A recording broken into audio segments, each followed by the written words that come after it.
Hello, everybody. I'm here with Xiangyu from Taiwan. We're going to be talking about Taiwanese politics today, something that you don't hear about hardly at all in the Western media unless they're trying to stoke regime change against China. But been a lot of developments going on lately, so I think it'll be interesting and useful for us to update Americans and others on what's going on over there. So, how you doing, Xiangyu? Thanks for being here.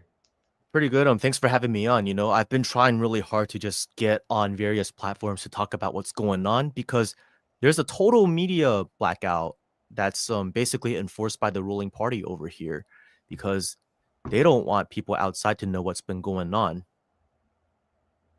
Yeah, you mentioned that there were some protests in 24, or I can't remember what date. I might be January 11th, so last Saturday. January 11th, yes. So there were some protests that were basically subjected to a media blackout. They haven't been hmm reported on in the West. I didn't even know that these protests happened until you brought them to my attention, which shows you Yeah. how much they're not being reported because I'm glued to the news. So yeah, what do And you you think about them? know what's really damning for for mainstream media? Ever since the Chinese mainland cracked down on national security, a lot of Western journalists working for, fake news have pulled out of the mainland, pulled out of Hong Kong, and come to Taipei, which kind of begs the question if they're saying that Taiwan's not a part of China, then why do China reporters need to be in Taipei? Why can't they be in Korea or Japan? But, anyways, there's a lot of reporters working for American news outlets on the ground here in Taiwan, but they didn't cover, or perhaps they did, but it's like not brought to people's attention. And I know a lot of people might be wondering, why should we care about what's going on in this tiny little island? And I know there's a lot of big stuff going on right now, especially with the fires out in California. If you have any listeners from that area of the United States, I hope everyone is safe. Or the ongoing conflict between Russia and Ukraine or Gaza. There's a lot of things going on in this world. So it's like, why should American cares? But my counter question is, what are they hiding? Why are they afraid of letting you know about this? Because much smaller protests have gotten much more media coverage. There were some establishment led protests in December against the opposition held legislature. That made the news. But this opposition led protest, attended by 150,000 people, 150,000 in an island of 23 million. So that's quite a big number, just went completely under the radar. It's wild. I mean, imagine if these protests, you were saying this before the show, imagine if these happened in Russia, or imagine if these kind of protests happen in Iran or any kind of US Mm-hmm. enemy state. It would be front page news week to week. And you made the point when we were talking beforehand that that's how you know that the NED isn't involved or that the US Yes. isn't involved in inflaming these, because if they were, they would be plastering it all over the media. Right. But what do you think are the genuine grievances behind these protests? Well, the immediate grievance is the erosion of what's the word, of judiciary, like due process in the judiciary. Yeah, because imagine this: a former so-called presidential candidate is detained for 4 months on corruption charges, but all this time, there's no evidence of cash flows. And the only evidence they really found was an Excel spreadsheet, specifically one line of text in an Excel spreadsheet. Is an Excel document a recognized record of transaction in the sane world, in the legal world? I'm not a lawyer, but I kind of you know understand a little bit to understand that that's not enough evidence to hold up in a court of law. So their whole thing is, it's clear that I'm going to get into more details, but it's clear that the ruling party over here is using the state apparatus to suppress its opposition. And over here, we do operate as a liberal democracy. So it's especially unacceptable because there are no laws on the books saying that you're not allowed to oppose the ruling party. But that's what's basically happening because so the grievances are basically this: just increased corruption, disregard for the very democracy that the ruling party, the Democratic Progressive Party, fought for in the past. And people have it's just a reflection of the overall increasing frustration against the ruling party. Keep in mind, the current leader, Lai Ching-te, was elected with just 40% of the vote last year. And if you count all of the abstentions, less than 30%. So he's not a popular leader by any means. And now you might wonder, if he only won with 40% of the vote, then where did the other 60% go? Well, it's because the opposition is split between the KMT and the new kid on the block, the Taiwan People's Party, which is a pretty big third party. And the DPP has been trying very hard to bury this party because this party was not born out of a split from either party, but was just born out of the frustration against that people had, in this two-party system, and they wanted an alternative. This party was also not born out of a color revolution like we've seen in the past, like these little parties that kind of effectively operated like the Squad, but were nominally separate from one of the two major parties and then merged in. No, this is a totally separate party. And the important thing is the legislature over here, there's a total of 113 seats. The DPP, the ruling party, has 51 seats. The KMT, the Kuomintang, the other big party, has 52 seats. And then there's two independents with 2 seats. Now, the TPP, the Taiwan People's Party, the new kid on the block, they have 8 seats. Now do the math in your head.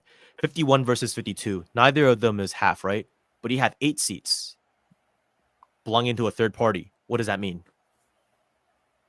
Because let's say you are in the KMT and I am in the DPP, right? And I vote one way, you vote the other. But neither of our votes get half, right? Split. So these 8 seats basically decide the vote whenever there's whenever the two sides vote differently. So 8 seats might not seem a lot, but they're very powerful right now. And it just so happens that the TPP right now is voting on a bunch of bills asking for increased oversight on the executive branch against government corruption. So I don't know if you followed the South Korea stuff last month, did you? Yep. A little bit. Yeah. You know how Yoon Suk-yeol is accusing the opposition in parliament of basically working for the North Koreans, right? Yep. Which is so funny because like South Korean liberals, they're not really. They make the opposition sound so much cooler than they are, and I'm not like too well versed in South Korean politics, so I'm not going to say too much. But it's just like making them seem like they work for Kim Jong Un just makes them sound so cool. So they're basically doing that over here now, like constantly saying like, oh, they're eroding democracy in the parliament because they're voting on bills that require a majority of the justices to determine whether or not a bill is constitutional or unconstitutional. But look at the Supreme Court in America. How many justices need to be in agreement for a decision to be made? There's 9 justices, right? 5. Yeah, exactly. That's fair. 5 is more than half. And they're just basically trying to introduce the same concept to the judiciary over here, but the incumbent DPP is calling that undemocratic. So they're clearly saying like it's just a culmination of a lot of things, because last month the ruling party on Threads made a post in support of South Korea's martial law, but then deleted it 20 minutes later after pushback. So then it's just all of this stuff, and also the passing of the Anti-Infiltration Act. And under the Anti-Infiltration Act, basically, if you're operating under the directive of hostile forces to destabilize politics over here, then they can get you for that, which is okay. I guess that's fine, whatever. But then you look at the judicial process of the way that they've been going after the founder. Oh, so I need to introduce a guy. This guy, I got this at the protest. This guy is Ko Wen-je. He was the founder of the Taiwan People's Party, and he was the former mayor of Taipei City, who ran as an independent and won, and then formed his own political party. And he's popular among the youth because a lot of people in Taiwan just have this feeling that's like every time there's an election, both major parties bring up the issue of reunification versus on Taiwan separatism. They bring up the China threat, the perceived China threat. But people are sick of politics seemingly being held hostage by this wedge issue. So they're like, so this guy's platform during his so-called presidential campaign was, no matter what you think about all that stuff, we need to focus on what's real. We need to focus on jobs, wages, housing prices, all of this stuff that actually matters, or at least matters a lot more immediately. And that was a winning. It wasn't a winning message because he didn't win the election, but it caused a disruption in the two-party system. So yeah, it seems like from my perspective, which is definitely an outsider's perspective, but it seems like the TPP are kind of at least positioning themselves as liberal reformers. It almost reminds me of like RFK, who's like, he's calling out the fact that we're not living in a liberal democracy anymore. The deep state, is running a lot of things. And it seems that the ruling party is trying to use lawfare, the use of the courts and the use of the law to basically tear them apart. Wow, you said everything I said in just like 5 seconds. I mean, I was trying to give a summary, but that's good. I mean, do you think that they'll be successful in continuing to sort of monopolize control of the government and use it in this really, for lack of a better word, like authoritarian or autocratic way? Or do you think that it seems like the energy in a lot of ways is with the TPP right now? So do you think that they'll continue to grow in the face of the suppression? You are working in a political party that's nascent, right? Mm-hmm. And would you say that you guys have established like deep roots in American society yet? No. That takes many years, right? Yep. I would say that that's the same issue that the TPP is confronting right now. So by going after the founder of the party, it's clear that they're trying to strangle the baby in its cradle. But what they can't change is the fact that more and more people are becoming increasingly dissatisfied and disgusted by the actions of the Democratic Progressive Party. You have our leader going to Hawaii, going to Guam, and then going to these Pacific Island countries, talking about shared values, democracy against authoritarianism, and all that stuff. And look at what he's doing over here. And I think the reason why that Western media is not presenting it is because his government nowadays, in terms of cross-strait affairs between Taiwan and the Chinese mainland, is he is David and the CPC is Goliath. But then if they report on what's going on inside the island, it'll be clear that at least within the island, he's the Goliath and the people are the David. It kind of shatters their narrative, at least about the popularity of this party's policies. So I think Lai Ching-te, the current leader, will face a lot of difficulties in his attempted re-election in 2028. There's going to be great difficulty. The reason why he won this time is because the TPP and KMT could not come to an agreement. They were going to try to come to an agreement and run on the same ticket. And had that happened, they probably would have won. Mm. In 2020, Tsai Ing-wen, the woman who preceded Lai Ching-te, was actually slated to lose the election. You know what saved her? What happened in 2019? Very close to Taiwan. COVID. Oh well, okay. Well, the Hong Kong riots. Okay. They used the Hong Kong riots to fearmonger because it was like presented in a very one-sided way on the media here, saying that hey, if we allow reunification, then that chaos will happen in Taiwan, and they're going to clamp down on our rights or whatever. And the theory and the rhetoric they were spewing was, if you vote for the KMT guy, he's going to reunify China. Uh-huh. That was the fear mongering that they used, and I think it made sense for a lot of people to vote the other way because they were, if that's your understanding of the Hong Kong riots and you don't see the full picture, it is indeed a scary thought, Mm-hmm.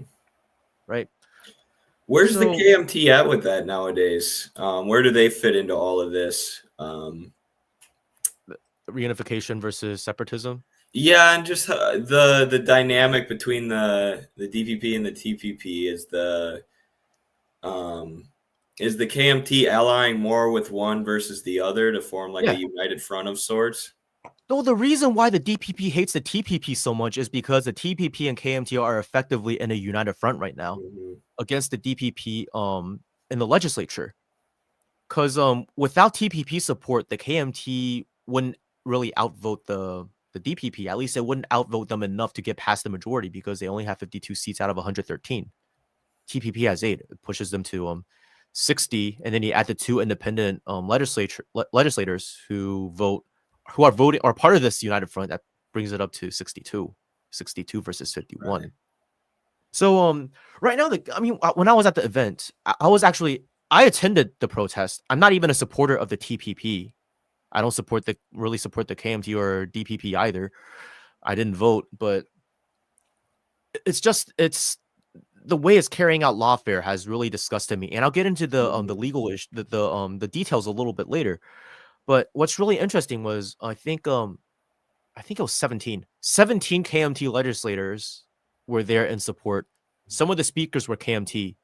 You know who else was a speaker? There were some founding members of the Democratic Progressive Party among the speakers. Think about this: founding members of the party back in the 1980s who fought against the KMT's White Terror. Yeah, that's powerful to have them It backing is you. powerful. And one of the guys, his name is Lin Zhengjie.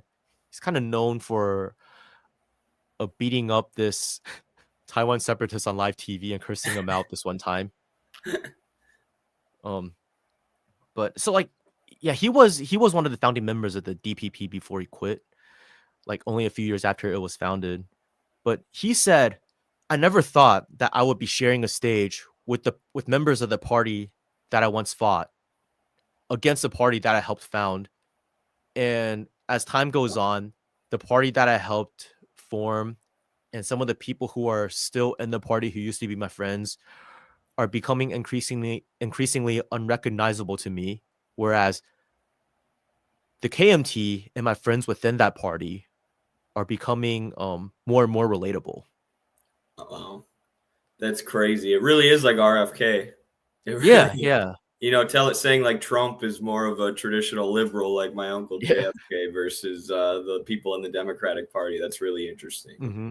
And Uh, now the people are trying to say that the way that they're trying to control the rhetoric inside Taiwan is they're saying, "Oh, the protest was only attended by I guess, like 10 to 15,000 people," but I was there, okay, and I know like which areas around the Liberty Plaza were crowded, like were filled with people. So I went on Google Earth and I surrounded the area and calculated the area, and then I did the math.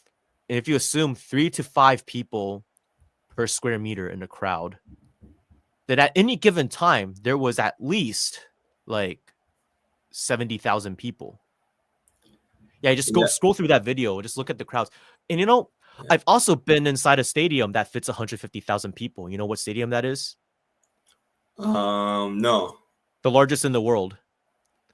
The Mayday Stadium in Pyongyang in the DPRK. Oh, really? That's the largest in the world? I had no Yeah, idea. I've been in that stadium and it was filled because it was National Day on the Huh. 70th anniversary of their founding. Kim Jong Un was there. Oh, So that's awesome. I know what a crowd of 150,000 people look like. And I don't think at this protest 150 people were there 150,000 people were there simultaneously, but the crowd was much closer to 100,000 than it was to 10,000 or 15,000. And because the event lasted from like 2 p.m. until like 6 7 p.m. There were people that came and stayed for an hour or two and left. There were people coming and going. The total number of people by the end of the protest definitely did break 100,000. That I can say. I saw the crowds with my eyes. Holy cow. Yeah, there's a lot of people there. Okay, now you see, I'm pointing on the screen as if like your viewers can view my finger over the picture. But look at the right where those trees are. Right? See the Uh-huh. crowd extends back there. Like that Yeah.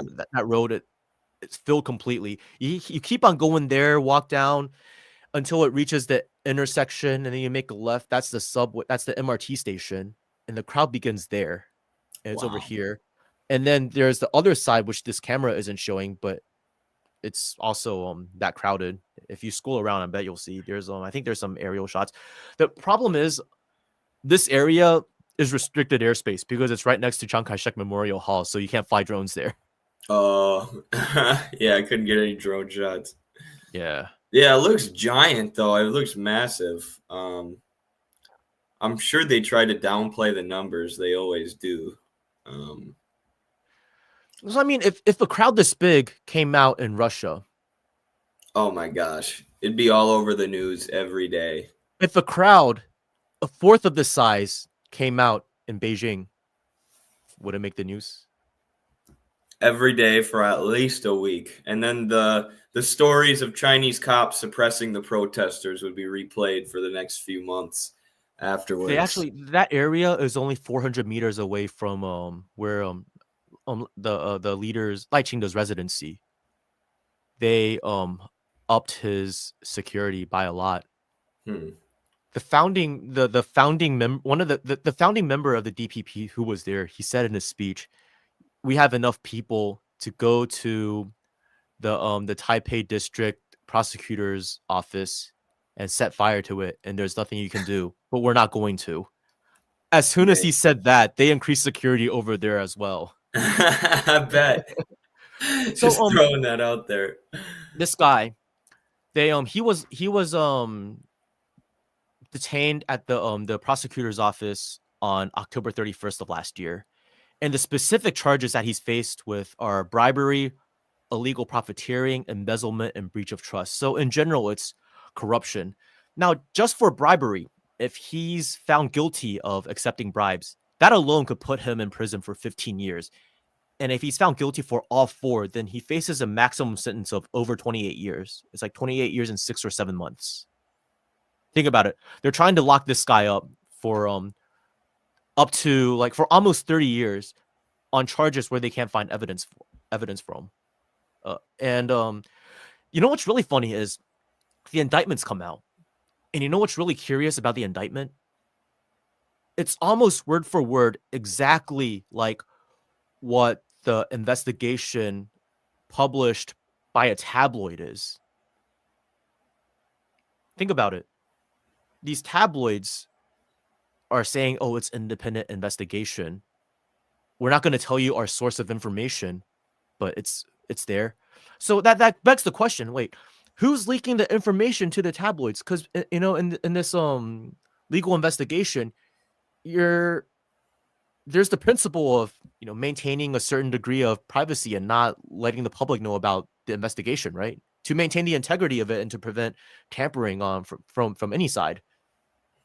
This magazine's called Mirror Media, and like the indictment and Mirror Media's publication report is near identical. So then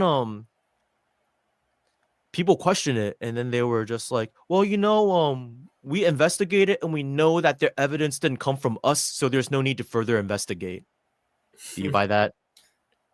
Because if this were a good faith investigation and some independent tabloid had sources of information that you did not have access to, wouldn't you be asking them where they got their information from so you can kind of find more information and see what you're missing and hopefully find the evidence of the cash flows that you're claiming? Yeah. See, I'm not saying that this guy is innocent of corruption. There's a high possibility. I think I'm 50-50 on it, but the fact of the matter is big claims require big evidence. He needs to be guilty beyond a reasonable doubt. So what I feel like is this is lawfare, and they're weaponizing the media to try to shape public perception against him so that they can bury the party. But so far it's not really working.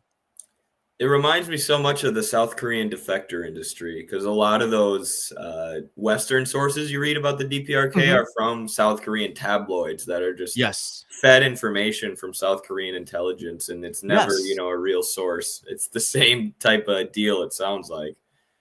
So of course the TPP is, operating under the assumption that the Taipei District Prosecutor's Office is not acting independently, but under some sort of directive of the DPP, the Democratic Progressive Party, because the Taipei District Prosecutor's Office operates under the Ministry of Justice, which operates in turn under the executive branch, which is the branch of government that the DPP controls. So that's what really led to 150,000 people coming out and protesting. And so the indictment accuses Ko Wen-je of, this guy's name is Ko Wen-je, of accepting a total of 17.1 million Taiwan dollars in bribes from a Core Pacific Development Group. So this is a development group that wants to do some rezoning so then they could expand the amount of land that they can use for a development project, that sort of stuff. Mm-hmm. So let me figure out how much that is in US dollars. That is, hold on, 17.1 million Taiwan dollars in US dollars is, hang in there. So $520,000 in 200,611. Holy shit. And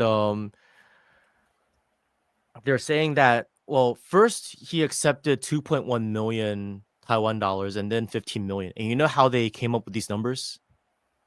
The Excel spreadsheet?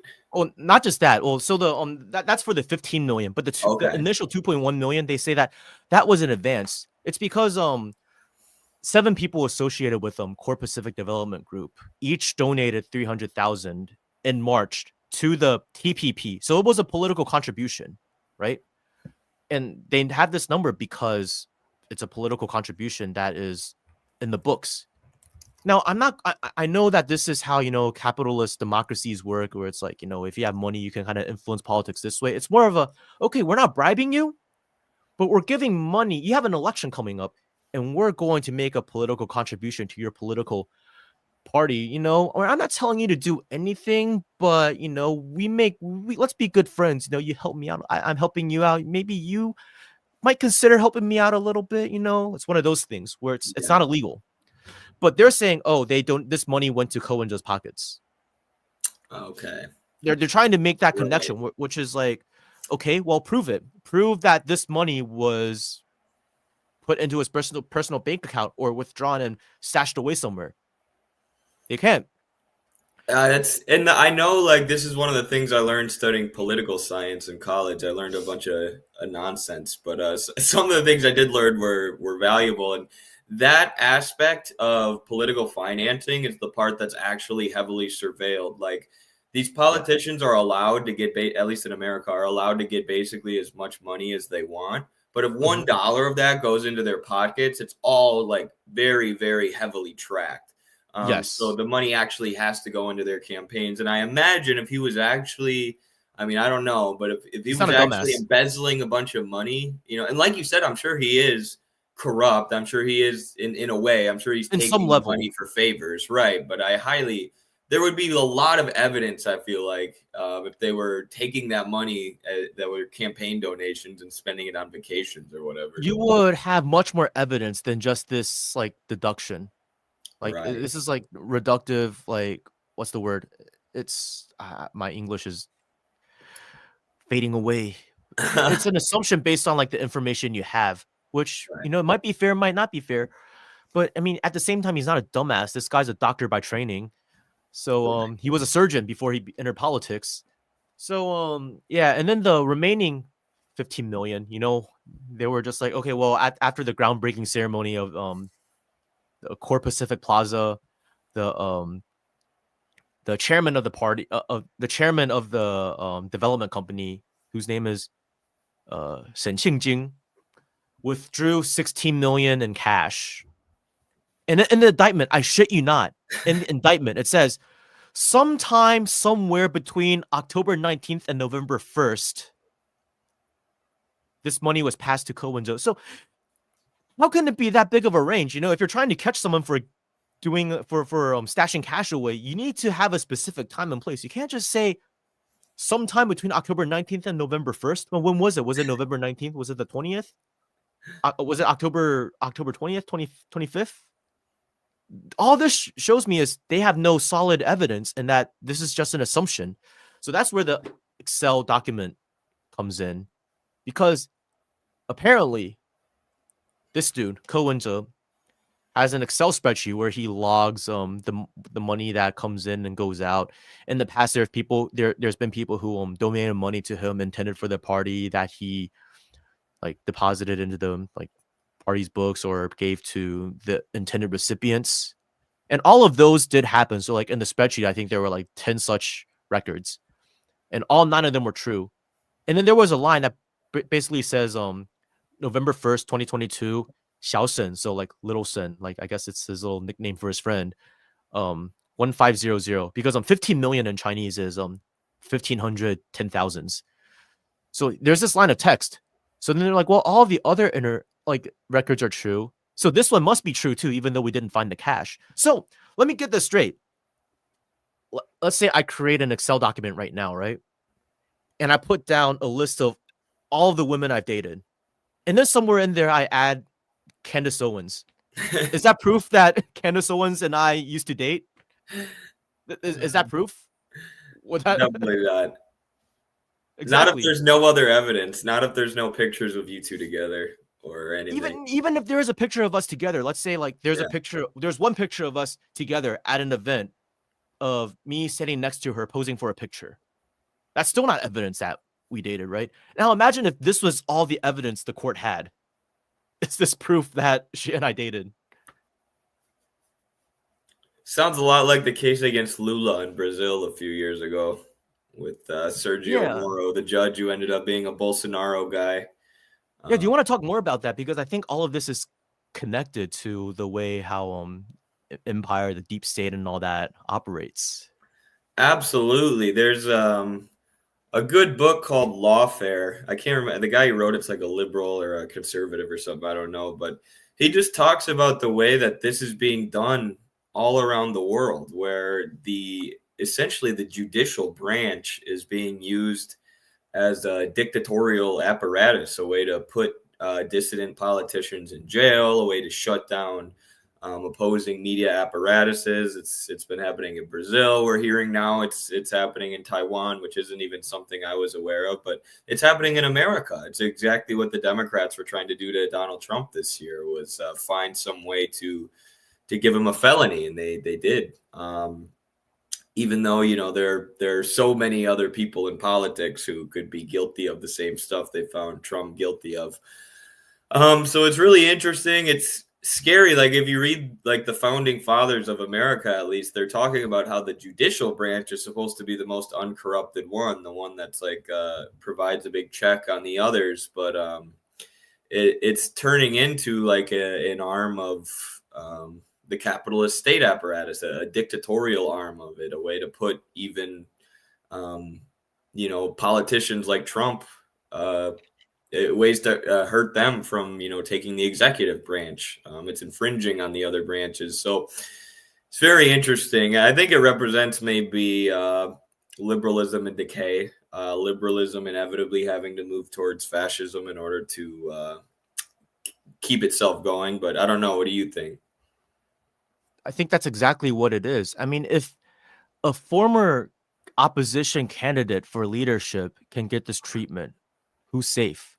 He's been, so this is the amount of evidence they had, and they've been keeping him locked up for the past almost 5 months now. Can you imagine that? It's wild.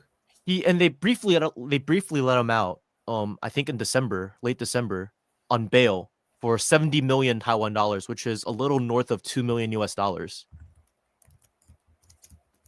2 million for bail, $2 million US dollars. Can you imagine that? Only to throw him back, only to detain him again because they don't want him apparently, messing with the investigation.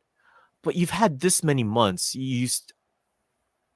What are you gonna do? Like stop him from making more Excel spreadsheets or what? And look, I'm not saying he's completely innocent. It happens all the time. If you're the mayor of Taipei City, you're going to deal with land developers who are going to make political contributions to your campaign or to your political party to gain some favors. Okay, that's not ideal, but it's just the way things are. Why is it that why is it that he gets treated differently than all other politicians? So now people are saying that Taiwan has a one country two systems policy. So like one judiciary, but like two different standards for different people.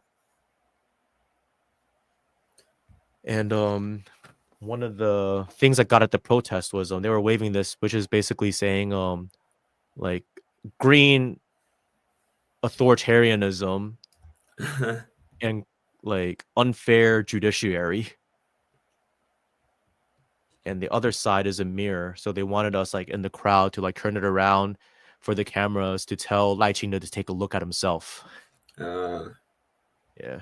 That's crafty. I like it. Yeah. Yeah, it was pretty interesting. And I was just on the ground. And what's really interesting is when I was at the event, I want to get into this real quick. Yeah. I ran into one of my old friends who I've known since I was 18.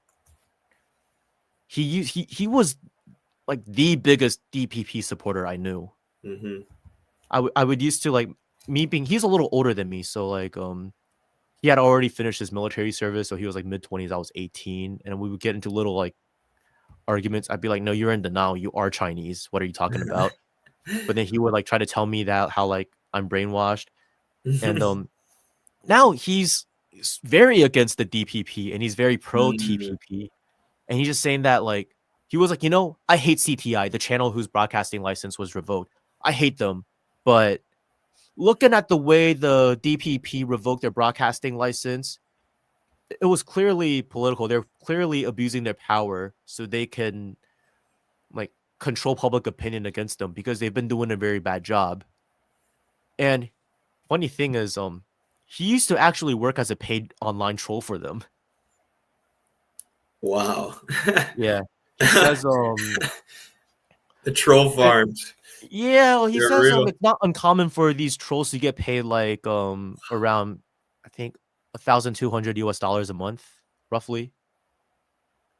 Which is a lot of money for doing stuff that like we basically do for free for our own political beliefs, Yeah, right. It's interesting to hear that happens though, because we interact with so many trolls. It's funny to think some of them are getting paid. Yeah, no, well, part of the reason why he's become like his last straw was recently, he has two children and they used to attend a preschool that works with the city government from the city he's from, Tainan City, which is it's a DPP stronghold. It hasn't had a KMT or non-DPP mayor ever since 1997. And the city council is always majority DPP, so they're all protecting their own. And that YMCA, it's a daycare that's like funded by the YMCA, and then like that daycare also, that daycare is set up for the children of civil servants who work in government. So the children of government employees, but they also allow like other kids to like pay tuition and go there. So that's where he sent his kids. And there have been instances of child abuse over there, like teachers like roughly handling the children. And his daughter told him, his daughter's 2 years old, said that she was inappropriately touched by the principal. Oh, wow. Right? So as an concerned parent, of course, he went through all the legal process and he was saying, I want to see security camera footage like of everywhere that she mentioned, just so I could like, have the truth, because she is accusing your principal of doing this to her. And okay, he went through the legal process and then they got all of the footage except for the one area where she said the thing happened. So he's trying to go through the legal process and he's going through to the city government, trying to appeal, doing all these things, but they just keep on like, they're just not really doing much with it. And it's just clear that they're protecting their own. And so he's like, so he figured, okay, if I can't do it through, get what I want through legal channels, I'm going to, and they're getting the media to say that I'm crazy and doing all of this stuff. Well, I'm going to use the media too. I'm going to launch a guerrilla warfare, like informational warfare. So, yeah, and then like they started countersuing him because like he went to the government office and asked a female, like one of the female government workers, "Are you married? Do you have children? Do you know how I feel?" Because technically, over here, if you ask someone their marital status, it can be construed as sexual harassment. But in that instance, it clearly wasn't sexual harassment. He Right. was just trying to say, "Put yourself in my situation. Do you have children? Do you understand why I am this frustrated?" And yeah, they're just countersuing him a lot and doing all this stuff, and they're paying. He suspects that they're paying internet influencers, like big YouTubers, to repeat their side of the story to their audience, like to kind of drown out his voice. Huh. So he's very, yeah, that's What a tragic story. I'm sure they are. I mean, or I yeah. So wouldn't be it's like surprised. it just shows the level of corruption against the DPP. Yeah. I mean, this guy. I mean, I don't know what exactly happened over there. We don't know. I mean, that's what he's trying to do. He's just trying to find out the truth. But it's like if the DPP can get a former fervent supporter to feel so betrayed, it really shows that they're not really serving the people.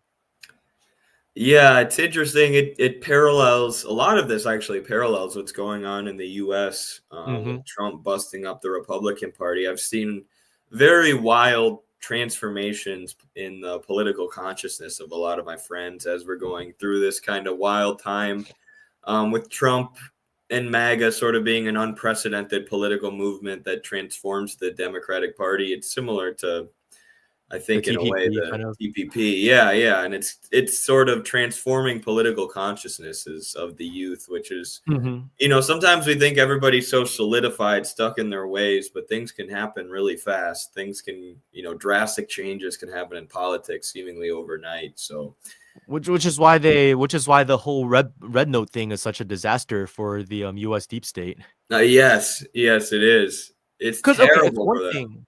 it's one thing if Zoomers are like, oh, China's great, whatever. It's another if you have like these like people who are 50 and 60 saying, I feel like I've been lied to all my life. I look at over there, I see a healthy society, I see affordable food and healthcare. Like we have problems. They're not our enemies. Our enemies are in Washington. Like I've seen people shooting those types of videos, and it's like, wow. See, the truth, getting the truth out there it's more powerful than a lot of weapons out there, Hmm. and creating social change.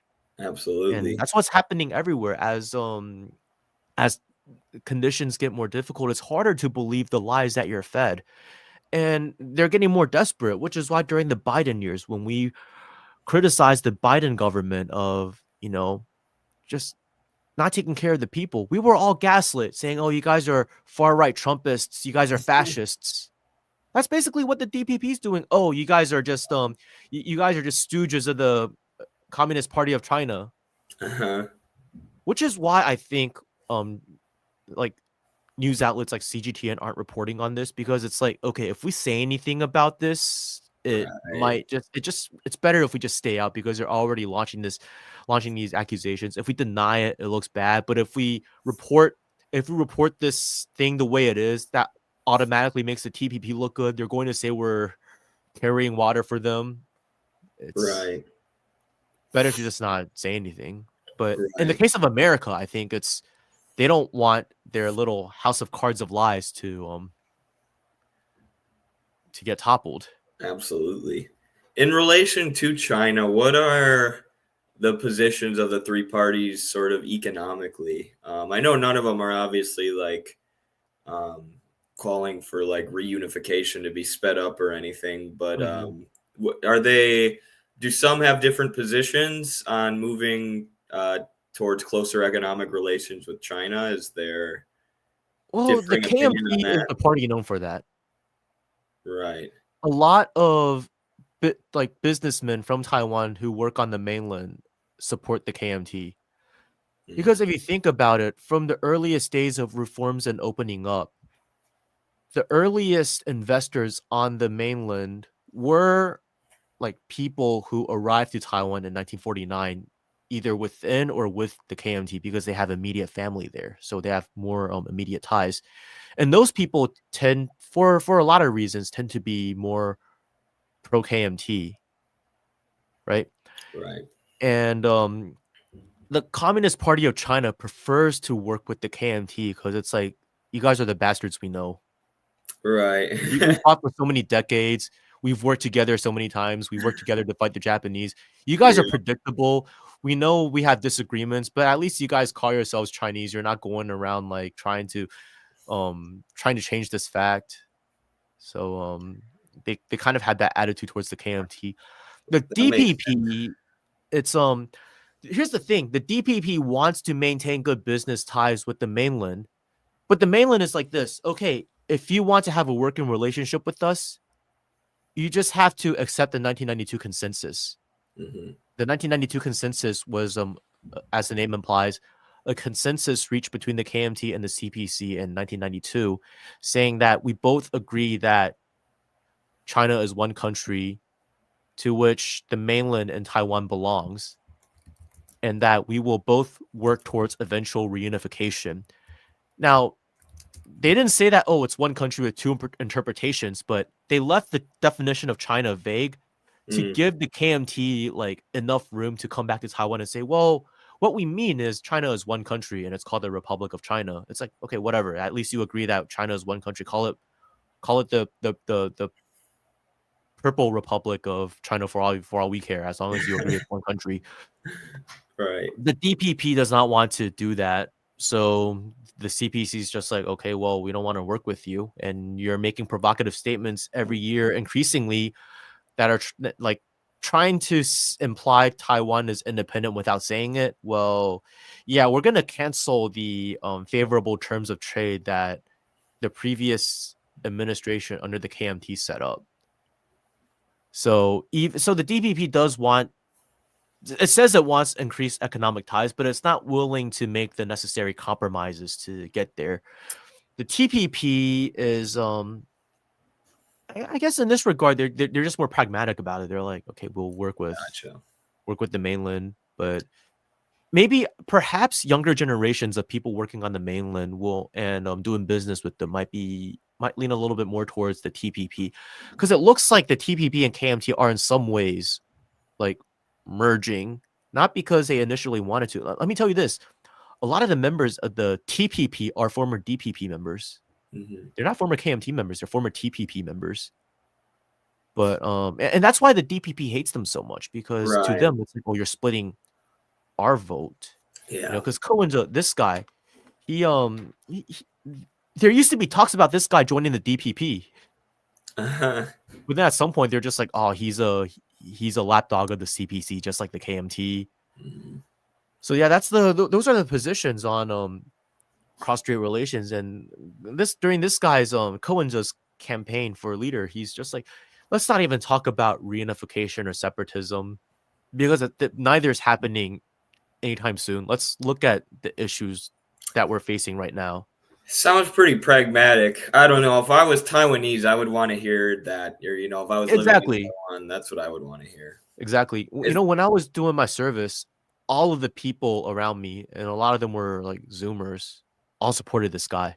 A lot of them were voting for the first time, because the voting age over here is 20.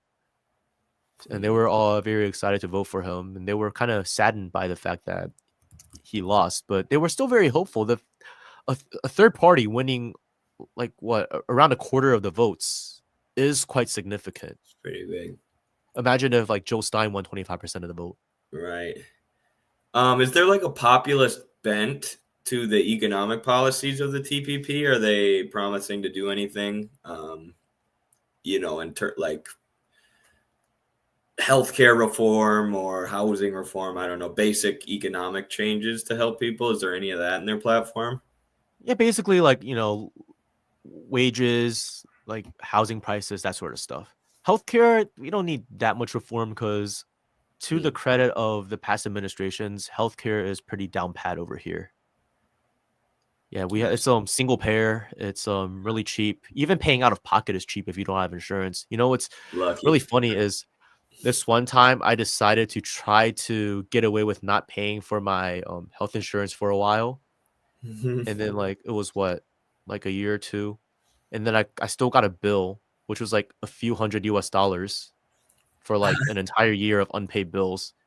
And I was like, I was like really angry about it, but then I was like, wait, this is like what, like 2-3 months of health insurance in America. Yeah. You might go bankrupt if you didn't pay it for a year in America. Yeah. But I would be And the angry other too. day, I get it, but like a few weeks ago, I messed up a deadlift and like I heard a crack and I thought like I oh messed up my no. spine. So I was like, luckily it was just a pulled muscle, but I thought for a second I thought I pulled my spine because like I was walking like a penguin and Yeah, it hurt a go lot back. at first. So then I was like, for peace of mind, I'm just gonna go to the hospital and get an X-ray. Yeah, I just didn't even have to think about like how much it would cost. And it was like 8 p.m. So like only the ER was open and the ER is more expensive. And I was like, you know what, whatever. Yeah. Yeah, I got stitches at my or I got cut at my last wrestling tournament and the trainer Uh-huh. was like, "Go get stitches." And I was like, "Nope, I'm not paying for that." So now Oh I got a man. big scar above my eye, but like Over yeah, it's here you would brutal. just go to the hospital. Mhm. Yeah. So Yeah, healthcare it's is fine. still fine, but I don't know. There are like more capitalist minded people trying to fearmonger about how not much money for it, but there's always money for Mhm. it. You know what I learned during my year of conscription inside government Yeah. is the government isn't short on money. It's just not very wise with spending it. Right. Yeah, I mean, it's the same. My friends who are in the military here in the U.S. or the National Guard, they tell me the same thing. They're like, they spend all this money on like random crap that we don't need.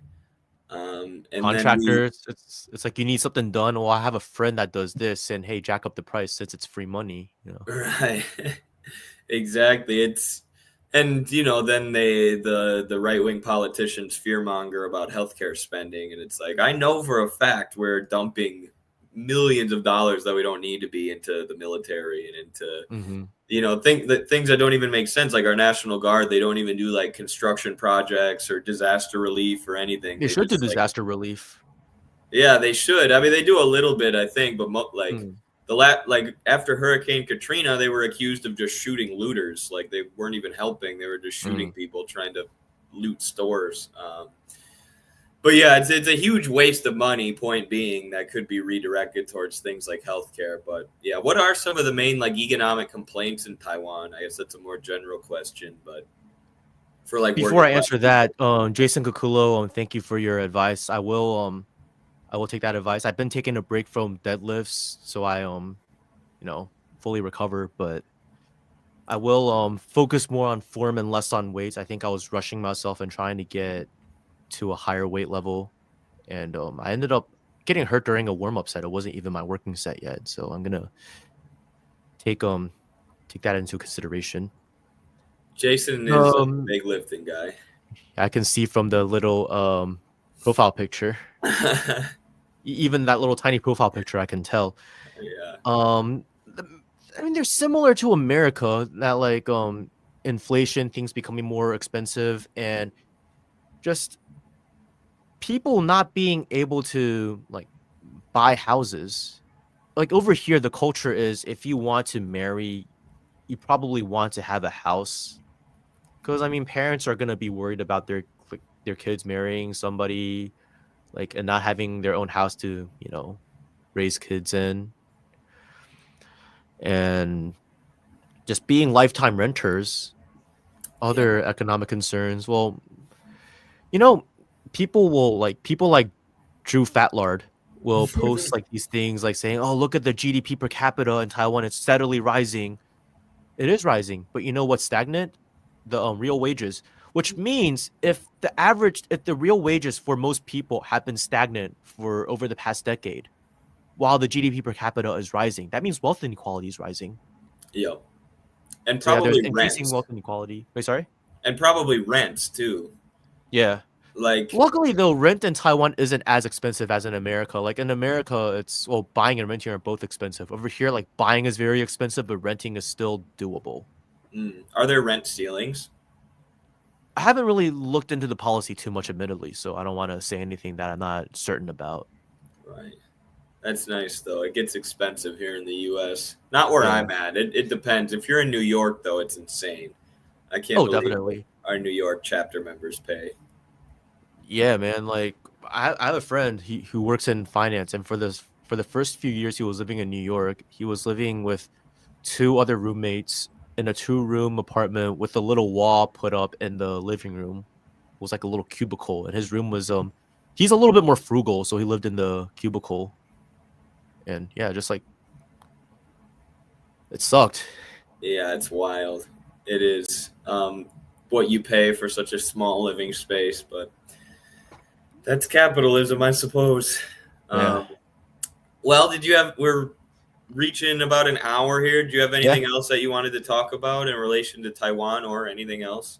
Not much. I don't want to bore you all to death with like just these issues, but if you're listening to this and you're interested and you want to know more, I'm doing a lot more current event stuff on my show, Straight Talk with Xiangyu. The link to the website is under my name, as you can see on the screen. It has it's basically like a LinkedIn bio type page. And yeah, there's a lot of information there. And please, please, please share this if you're in a conversation where what we talked about today becomes relevant, please share what I said, because there is a huge media blackout. And if the deep state does not want you to know about it, there is a reason. And it means that the people deserve to know.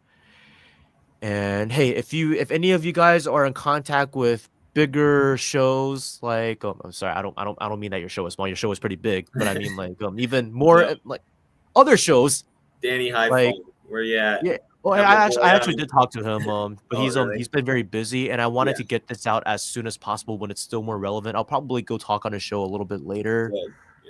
Good. at a later date about this, but it won't be as relevant then. Or George Galloway Yeah. show, mother of all talk shows. I don't know if any of you guys have any connections. I mean, I have indirect contact with George Galloway, but as you can tell, he probably gets a lot of messages and requests that they don't not all messages get read, so Right. any any way to help this information get through, I'm just trying to stick it to the man in a way. Like I I, I just I can't tolerate the way the DPP is treating the people over here while trying to play the whole like Mr. Democracy on the global stage, traveling around to different countries, like the former leader Taiwan, going around to Europe, meeting up with these various EU politicians, giving speeches about shared values of democracy. And when the whole Gaza thing happened, she was also giving a speech about like, as a fellow democratic country with shared democratic values, we feel your pain and stuff. I don't know. It's just it's very disgusting. And if you break the illusion here, it's because U.S. imperialism, it's one giant chain, right? You just got to break the individual links of the chain and just shatter the illusion. That's what we got to do. We're shattering illusions. Absolutely. And it's great to hear that, some kind of change is going on in Taiwan. Obviously, it's not the communist uprising that we'd all love to see, but we have to deal with reality and deal with things as they are and the real movement of history. So, Taiwan doesn't really need a communist uprising because we have the mainland next to us, yep. and as global dynamics change, I think over time in like 50 years, people will realize, wow, we had it really we're really lucky in the sense that we don't really even need to like carry out full on revolution because Plan B's always been right there. We just didn't see it as Plan B at the time, a Right. backup like solution. Because like as global dynamics change and like the U.S. led world order and hegemony like kind of falls apart, I think more people will see the truth. I mean, I just posted on Twitter this video I translated of a Taiwanese guy talking to some random guy on the mainland about like democracy and comparing the two sides. And like after just hearing some of the things the other guy was saying, he was just like at a loss and he was really reconsidering half of the things he was saying. And the other guy was just like, hey man, just come over and take a road trip and see for yourself. We have no hate. We're just But these things that we're saying about your system, and you should think about it just like you have your opinions about our system. And it's this kind of genuine interaction that really shatters these sorts of false dichotomies and illusions that the imperialists want us to believe, which is why the DPP is also fear campaign, like fear mongering about traveling to the mainland. Because people in Taiwan, if you're a citizen of the Taiwan area, all you need to do is apply for what they call a travel pass for Taiwan residents to the mainland, right? And you have the right to live and work there because you are considered a citizen of the People's Republic of China when you're on the mainland. Mm. So the DPP is doing this fear campaign saying that if you apply for that and you go over there, you're subject to their laws. And even when you're back over here, they monitor your internet posts. And if you go back again, they can arrest you and detain you and even kill you. So I have cousins, sadly, who are more pro DPP. They're a little bit older and they're set in their ways. But Right. he used to go on business trips to the mainland, and now he's afraid to go because he fears for his safety.